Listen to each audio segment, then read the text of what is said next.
ડીસાના ડાવસ ગામે ઝટકો કંપનીની મનમાની સામે ખેડૂતોએ વિરોધ નોંધાવ્યો। ડીસાના ડાવસ ગામે ઝટકો કંપનીની મનમાની સામે ખેડૂતો નોંધાવ્યો વિરોધ। એક ખેડૂતે ઝેરી પ્રવાહી પીને જીવન ટૂંકાવવાનો પ્રયાસ કરતા 108 દ્વારા સારવાર અર્થે ખસેડાયો। ડીસા તાલુકા પોલીસ ઘટના સ્થળે પહોંચી કડક બંદોબસ્ત ગોઠવી દેવામાં આવ્યો।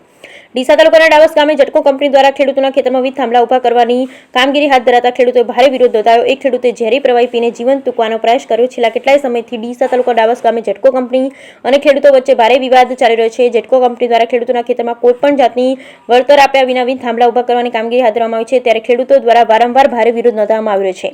અગાઉ પણ ખેડૂતો આંદોલન કરી વહીવટી તંત્રના અધિકારીઓને આવેદનપત્ર આપી ચૂક્યા હતા, ત્યારે આજે ફરીથી ઝટકો કંપનીના અધિકારીઓ ડાવસ ગામે પહોંચી ખેડૂતોના ખેતરમાં ખેડૂતોની મંજૂરી વિના વીજ થાંભલા નાખવાની કામગીરી હાથ ધરાતા ખેડૂતોએ ભારે આક્રોશ વ્યક્ત કરી વિરોધ નોંધાવ્યો હતો, જેમાં એક ખેડૂતને લાગી આવતા ઝેરી પ્રવાહી પી જીવન ટૂંકાવવાનો પ્રયાસ કર્યો। જોકે આસપાસના ખેડૂતોને 108ને જાણ કરતા 108ની ટીમ ઘટના સ્થળે પહોંચી ખેતરમાં ઝેરી દવાઈ પીધેલા ખેડૂતને ડીસાની ખાનગી હોસ્પિટલમાં સારવાર અર્થે ખસેડાયા। જ્યારે ખેડૂતના જણાવ્યા અનુસાર ઝટકો કંપની દ્વારા પોતાની મનમાની ચલાવી સરકારના પરિપત્રનું ઉલ્લેખન કરી અને ખેડૂતોની મંજૂરી વિના વીજ થાંભલા ઉભા કરવામાં આવી રહ્યા છે, જેથી ખેડૂતને મોટું નુકસાન થવાનું છે। જ્યારે ખેડૂતોએ માંગ કરી હતી કે જે જગ્યા ઉપર વીજ થાંભલા નાખવામાં આવી રહ્યા છે એની બાજુમાં સરકારની જમીન આવેલી છે, આ ઝટકો કંપની દ્વારા સરકારની જમીનમાં વીજ થાંભલા ઉભા કરવામાં આવે જેથી ખેડૂતોને થતું નુકસાન અટકાવી શકાય।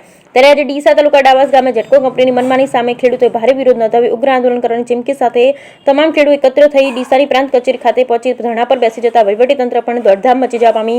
જોકે પ્રાંત અધિકારી હાજર ન હોય તમામ ખેડૂતોએ મામલતદારને આવેદનપત્ર આપી પાલનપુર જિલ્લા કલેક્ટર સમક્ષ રજૂઆત કરવા રવાના થયા હતા। ખેડૂતોએ માંગણી કરી કે ખેડૂતોના ખેતરમાં વીજ થાંભલા નાખવાની કામગીરી અટકાવી અને સરકારી જમીન પર વીજ થાંભલા ઉભા કરવામાં આવે તેવી માંગ કરવામાં આવી। બ્યુરો રિપોર્ટ ભરત ઠક્કર, ડીસા, બનાસકાંઠા।